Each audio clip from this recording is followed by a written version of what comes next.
You know, Superman is more than just a character. He's an icon. And for almost 80 years, he's been an inspiration to millions by embodying the virtues of truth and justice, as well as being an example that everyone should strive for. So, in 2013, visionary director and slow motion enthusiast Zack Snyder, the obvious answer is slow motion is awesome, decided that the best way to honor the legacy of Superman was to take away all the things that people love about the character and turn him into a mopey sad sack of a man who seems to go through life being completely miserable. And that's what we're going to talk about today. So sit back, relax, and try to stay out of the downtown area, folks, as we take a spoiler-heavy look at Man of Steel.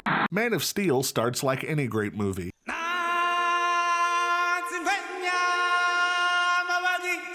And this is where we meet Jor-El, a Kryptonian scientist who has made a shocking discovery, that the years of mining the planet's core has caused it to become unstable, and in just a few weeks, the planet will explode. Now, why does a super advanced society that's mastered space travel need to mine its core for energy? I don't know. When you consider the fact that there are planets nearby that could have been mined for resources, or at the very least where settlements could have been established, this really does seem like a dumb decision. Now, I would like to pause here for a moment to point out that past versions of the Superman story have handled the details surrounding the Council's lack of action much better than Man of Steel. For example, in the 1978 movie, they are convinced by another scientist that Jor-El is wrong about his predictions for the planet. In the animated series, the planetary supercomputer called Brainiac lies to the Council and tells them that Jor-El is wrong. In every version of the story, the Council takes no steps to save the planet because they've been lied to or misinformed. However, in Man of Steel, the Council believes Jor-El, and they know that the planet is going to die, but they take no action to save anyone, even though they have the technology to do so. And we know they have that technology because Jor-El was able to build a spaceship inside his house. But they also had the resources to take people to the Phantom Zone, which is something that we see happen in just a few minutes. So it would appear that they could certainly save some of the population if they wanted to, but they just don't, and we never know why. Of course, the mixed messages from Jor-El aren't really helping the matter. I mean, he says this: "What would you have us do, Al?" "Look to the stars. There are habitable worlds within reach." And then, in the very next sentence, says this: "Everybody here is already dead." So, which is it? Is everybody dead, or should they take to the stars? Now, could he be referring to his plan to send Kal-El off planet? Possibly. In fact, I'm sure that's actually what he means here. But if you can send one baby in a tiny ship, then why not send a couple of hundred people in a slightly bigger ship? It just doesn't make sense. Now, defenders of this movie will say that the details surrounding why Krypton was destroyed doesn't really matter. After all, it's just a plot device used to bring Kal-El to Earth. And normally, I would agree, but this movie made those details matter by making them the focus of its opening 20 minutes. However, when you consider the fact that the person that wrote this script also wrote this, then this failure really isn't a surprise. Anyway, this meeting comes to an abrupt end when General Zod declares the council unfit and proposes that he and Jor-El work together and reform the government by replacing it with strong bloodlines that will restore the planet to its former glory. A proposal that Jor-El refuses because that makes Zod Space Hitler, and if it's one thing people hate, it's Space Hitler.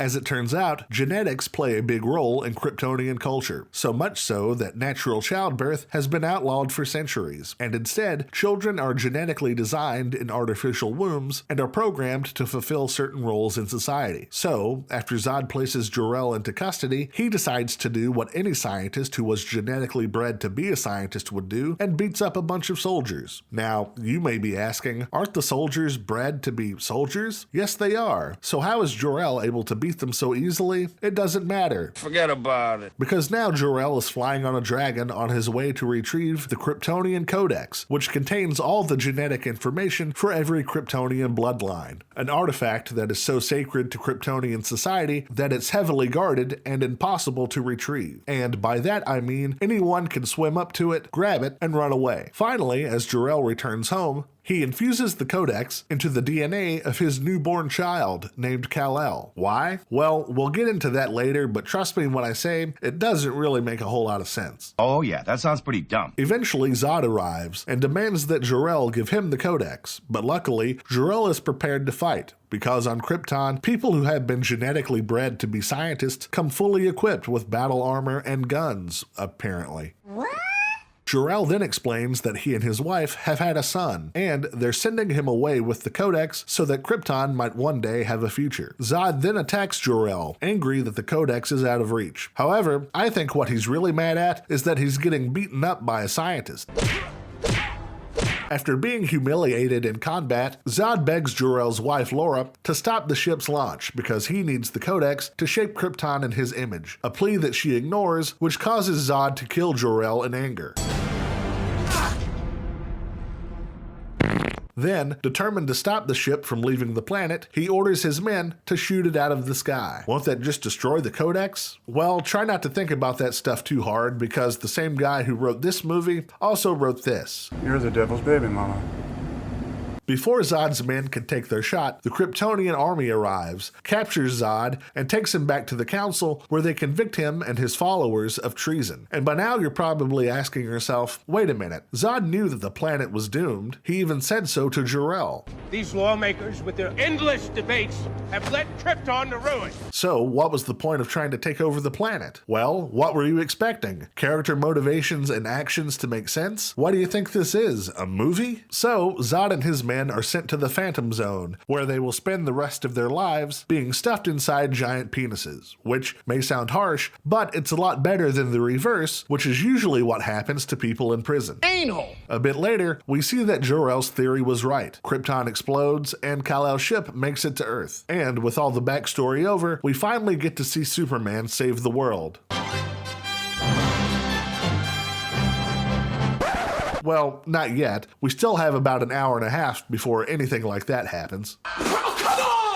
Instead, we now get to see Clark Kent as he spends his time wandering from place to place, searching for the meaning of life, essentially being a hobo who's really attractive. Oh my. We also see him start to embrace being a hero by doing the things that heroes do, like saving people from fires, saving helicopters from being crushed, and getting back at rude customers by ruining their livelihoods, because when I think Superman, I think petty revenge. Now, why didn't Clark just remove the guy from the bar? That's a good question. After all, rowdy customers get thrown out of bars all the time. However, I think a better question would be, how did no one in the bar hear that this was happening? While this is happening in present day, the movie also cuts to a series of flashbacks that show what it was like for Clark growing up, the most significant of which was the time that Clark was being bullied by a fat ginger kid. Dick splash? You know, I suppose it makes sense that the arch-nemesis of a kid who gets his powers from the sun would be a kid whose skin blisters after being exposed to it for only a couple of seconds. Because their skin is so light, ginger kids must avoid the sun, not unlike vampires. All of a sudden, the bus gets a flat tire, swerves off a bridge, and crashes into the lake below. Luckily, Clark is there to save the day by pushing the bus onto dry land. And if that wasn't heroic enough, he also saves the fat ginger kid who was making fun of him. But, let's be honest, he probably shouldn't have. Ginger kids have no souls. Unfortunately, Clark saving these kids has drawn the attention of the fat ginger kid's mom, which eventually leads to Clark and his dad, Jonathan, having a very tough conversation. What was I supposed to do? Just let him die? Maybe. Now, I would like to take a moment to say that, in my opinion, this moment goes against everything that the character Jonathan Kent has come to represent. He's always been a moral compass for Clark, who helps him come to terms with having powers and teaches him how to be a good person. And saving people when you have the ability to do so is being a good person. That is something that's at the core of Superman, and that's because of the upstanding morals of his adoptive parents. In my mind, there's no way that anyone who has any reverence for the Superman story would ever have Jonathan suggest that Clark shouldn't use his powers if that meant not saving someone who was in trouble. And before the comment section fills up with people saying that past versions of the character have told Clark to keep his powers hidden, that's always been in the context of showing off or using his powers in a way that would draw unnecessary attention to himself, not when it comes to saving people. You are here for a reason. I don't know whose reason, whatever the reason is, But I do know one thing. It's not to score touchdowns. Now, there is a lot more to say about how terribly written Jonathan Kent is in this movie, and we will certainly get to that when the time comes, but we still have a lot of movie to get through, so let's move on. We then cut to the North Pole, where we are introduced to Lois Lane, a reporter for the Daily Planet who is strong-willed, determined, and some might say... So if we're done measuring dicks, can you have your people show me what you found? Oh, bitch. So, why is she here? Well, that's a good question, because the movie doesn't actually say why. They do explain that the military has found something in the ice, and that it's been there a very long time. The ice surrounding the object, it's nearly 20,000 years old.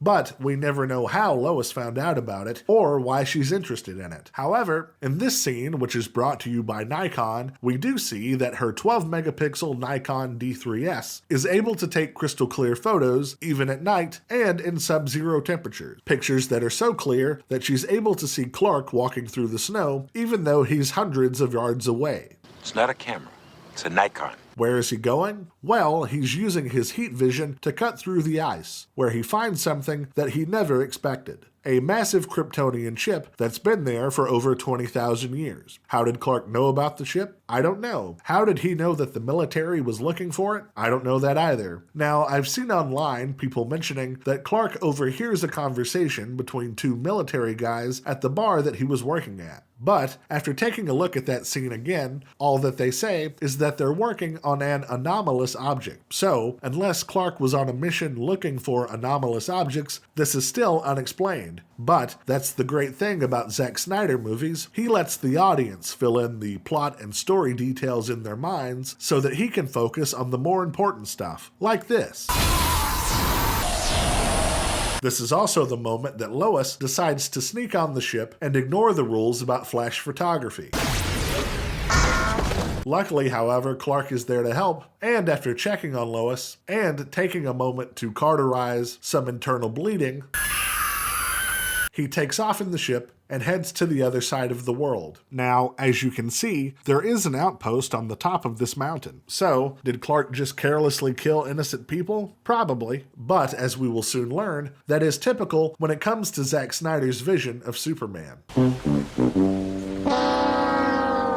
A few days later, Lois seems to be just fine, somehow recovering from this pretty quickly. She is also reading her newest story to her editor, Perry White, who, after hearing her tale of a stranger who saved her from a robot and then flew away in a spaceship, decides to not publish it, because it would cause the public to panic. And if it's one thing I know about the press, they would never publish a story that would cause the public to panic. It's disgusting how people will just, take something good and just take advantage of a situation. So, Lois decides to leak her story to a man named Glenn Woodburn, a blogger and conspiracy theorist who runs a tabloid website. He's a lot like Alex Jones, just not fat. I don't like them putting chemicals in the water that turn the friggin' frogs gay. Back on the Kryptonian ship, Clark comes face to face with Jor-El, or an AI version of him anyway, and it's here that he gives Clark a very elaborate PowerPoint presentation that goes over the first 20 minutes of the movie. And despite the visuals of this part of the movie, which I think are actually pretty neat, this is a moment that I've always had a problem with. Because if the movie is going to have Jor-El explain to Clark, and by extension the audience, everything that happened to Krypton, then the first 20 minutes should not have been in the movie.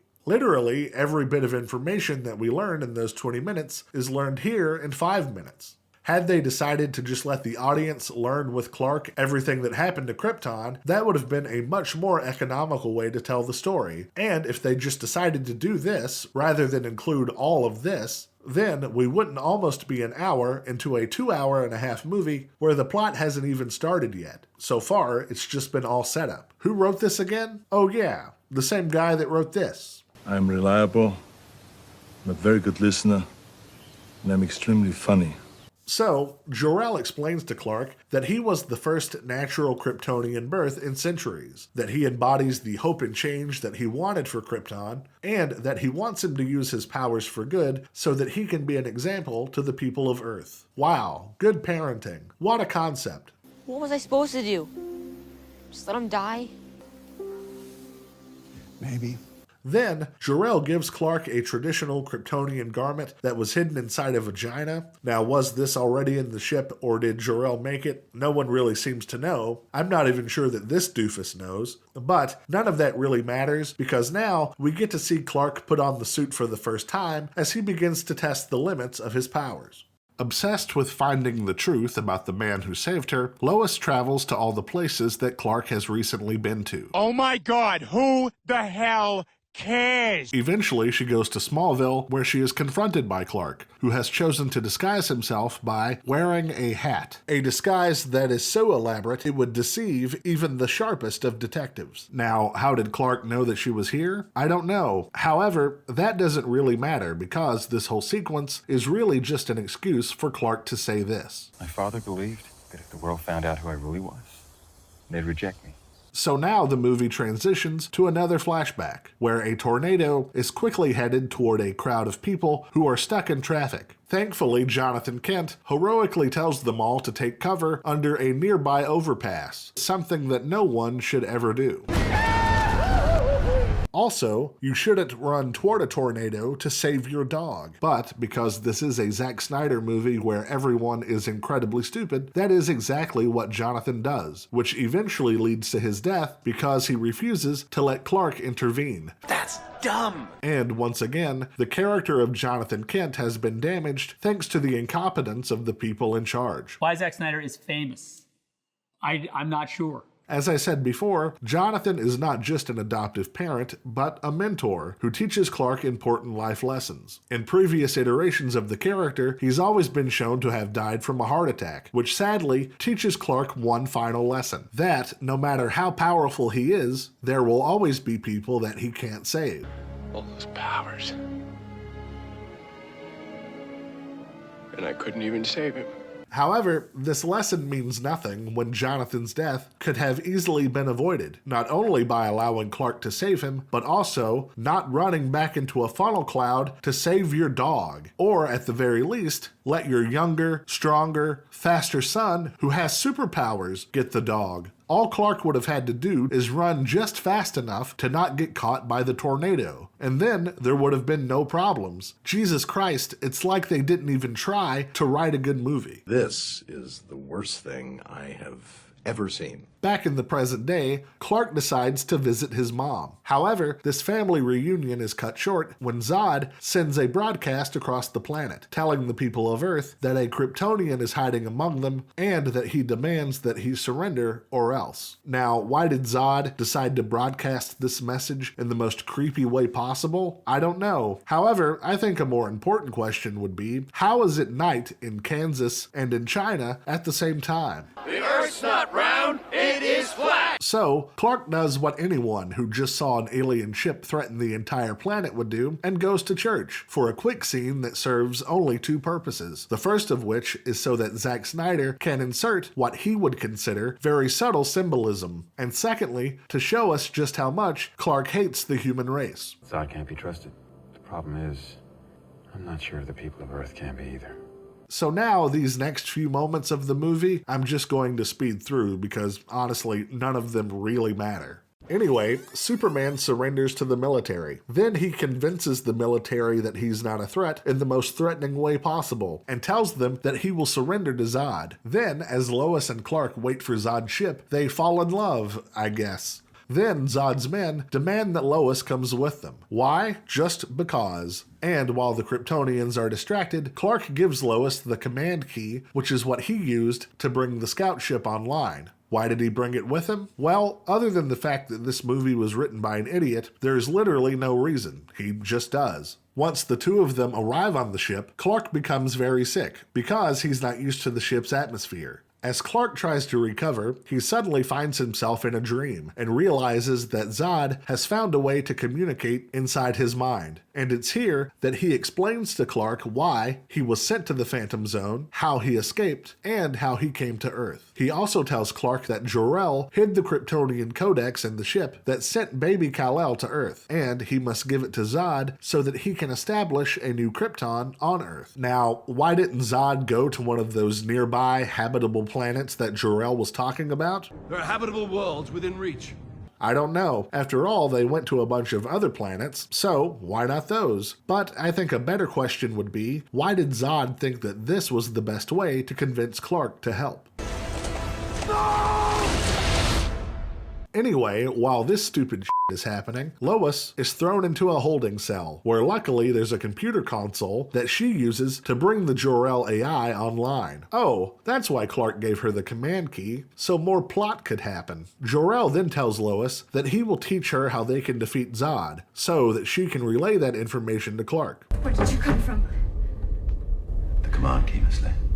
Wait a second, how does the AI Jor-El know the specifics of what's going on at this moment? It only works when it's brought online with a command key, so why would it be up to date on the details of what's happening with Clark and Lois? And furthermore, how does it know her name? So, Jor-El changes the ship's atmosphere, Clark gets his powers back, and Zack Snyder once again is able to insert some more very subtle symbolism into the movie. And so now, once again, I'm going to speed through some more scenes because if I don't, I'm going to get a rope and put myself out of my misery. He's hanging by his neck in his fucking closet. Anyway, Zod goes to Smallville and threatens Martha. Why did you say that name? Clark punches him a lot. You think you can threaten my brother? Then, Zod begins having trouble adapting to being on Earth, which allows Clark to get the upper hand. But Zod's men interfere. Then, Clark does what any great hero would do, and does nothing while Zod's ship slowly flies away. Wow, thanks, Superman. So, the next 20 minutes of this movie is a headache-inducing nightmare as Superman finds himself in an Old West showdown with some of Zod's top lieutenants, where not even the local IHOP is safe. Oh, I'm at IHOP with everyone I love. That's right, this action scene features everything that you could want in an epic showdown. Explosions, and great slapstick comedy. Unfortunately, Superman is no match for the Kryptonians' brutality or their cringe dialogue. You possess a sense of morality, and we do not. But luckily, the military shows up to save the day. And by save the day, I mean put the people of Smallville in mortal danger. Now, despite the constant camera movement and excessive amounts of noise, I actually think this sequence isn't too bad. Don't get me wrong, it is way too long, and eventually it makes you want to do this. But I will give the movie credit for showing Superman actually trying to save people while fighting the Kryptonians, which may seem like a low bar for a Superman movie, but as we will soon see, it's an element that's sadly missing later in the film. Superman then uses his laser vision to damage the Kryptonian spacesuits, something that could have really come in handy a lot sooner, causing them to be exposed to the atmosphere of Earth and having to retreat back to the command ship, where Zod scientists have come to realize that the Codex is inside Superman's cells, meaning that they will have to extract the Codex from his body, and that he doesn't have to be alive for that to happen. So, with that in mind, Zod unleashes the World Engine, a massive Kryptonian machine that is used to terraform planets, which seems kind of pointless, considering that Kryptonians can live on Earth. I mean, Superman has literally been doing that for 33 years, but whatever, we're on this ride now, and there's no getting off. As the World Engine makes its way to Earth, Zod goes to the scout ship so that he can secure its Genesis chamber. Desperate to stop Zod, Superman and the military come up with a plan to get close enough to the command ship so they can use the Phantom Drive that's on the ship that brought Superman to Earth to send it back to the Phantom Zone. I love this plan. I'm excited to be a part of it. Let's do it! So they all get to work putting their plans into motion. Superman goes to the Indian Ocean where the world engine is located, and the military, along with Lois for some reason, goes to Metropolis, where this is happening. What goes up must come down. After having to fight the Dr. Octopus defense systems of the world engine and eventually destroying it, the gravity well surrounding Zod's command ship is deactivated, which allows the military to move into position and turn on the Phantom Drive. And because Lois is a journalist, which makes her the most qualified person to be here, she goes to the back of the plane that's carrying Clark's spaceship to start the drive. But there's one small problem. Supposed to go in all the way! That's what she said. To make matters worse, Zod has arrived in the scout ship, a threat that is immediately neutralized as Superman flies through it and threatens to destroy it once and for all. But first, Clark pauses and then destroys the ship anyway, saving countless lives. As the few people left alive in Metropolis begin filling out insurance claims, the military is able to get the Phantom Drive started, and the command ship is taken back to the Phantom Zone. So, as the smoke clears, Superman and Lois take a moment to examine the damage that's been done to the city. And because there's nothing more romantic than standing on a pile of ash that used to be people, they kiss. And that's it, the movie's over. Yay! No, I'm just kidding. We still have 15 minutes to go. Now, have I been super critical of this movie so far? Absolutely. However, this final stretch is by far the best part, as we finally get to see Superman save the planet and bring Zod to justice.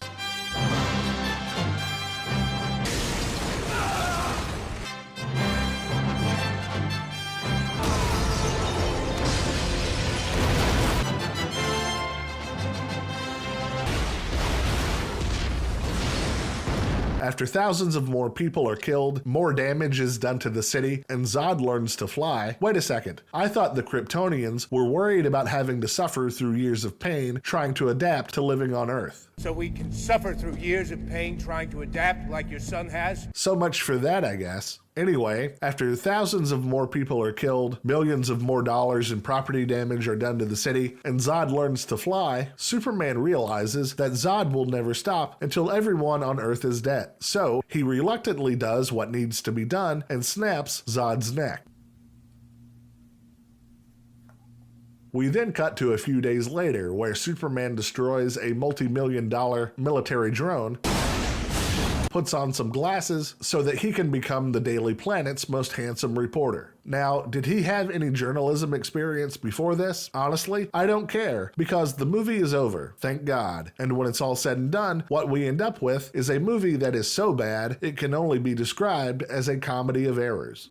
It's a bloated, loud slog of a movie that's horribly paced, terribly boring, and is full of characters that no one cares about. Now, it's no secret that a movie can only be as good as the characters that are in it. After all, if the audience doesn't feel a connection to them, then there's no investment in what's happening in the story. And the characters in Man of Steel are so poorly written that the fact that the person who wrote the movie still gets work in the movie-making business boggles the mind. For instance, Lois Lane. What is her purpose in this movie? Does she do like the character does in the 1978 movie and try to help introduce Superman to the world? No. Does she use her contacts and resources to discover some kind of top secret information? No. Other than teleporting to various locations where she isn't needed, does she really do anything in this movie at all? No, she doesn't. In fact, she only seems to exist in Man of Steel because a Superman story is supposed to have Lois Lane in it. So, since the character's presence checks that box, I guess they decided that was all they needed from the character. Which is unfortunate because I think Amy Adams is a very good actress, and it's a shame that her talents were wasted on this movie. Another issue that Man of Steel has is that it's horribly paced. Now, a common misconception is that pacing has to do with the movie's length, but that's not really the case. A movie can be as long as it needs to be, but an issue arises when the audience becomes aware of how long the movie is. is. So, pacing actually refers to a movie's flow, and the flow of Man of Steel could best be described as choppy, as it opens with a massive action sequence and then bores the audience to death with 100 minutes of slow, monotonous scenes composed of characters who are reciting soap opera-style dialogue. Then, after the movie has successfully lulled everyone to sleep, it assaults the audience with the final 20 minutes, where, thanks to all the shaking, rapid zooms, and loud noises, makes the audience feel like they've been hit by a car over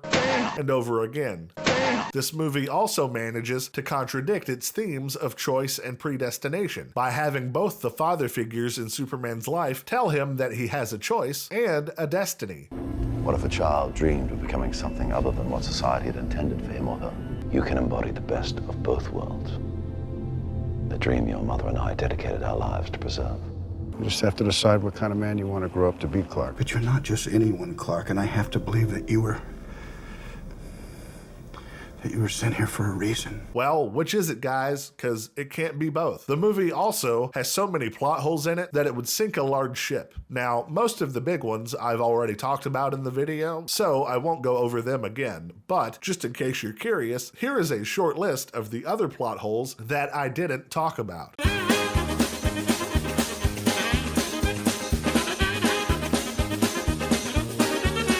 Now, defenders of the movie will say that all the issues that I'm having with the movie are explained in the film's novelization, director commentaries, interviews, companion comic books, video games, Wikipedia entries, Reddit forums, etc. And maybe they are. However, if a movie has to rely on supplemental material in order for it to make sense, then it's failed as a movie. And that's exactly what Man of Steel is, a failure. And to fully demonstrate this point, let's take a look at the climax of the movie where Superman kills Zod.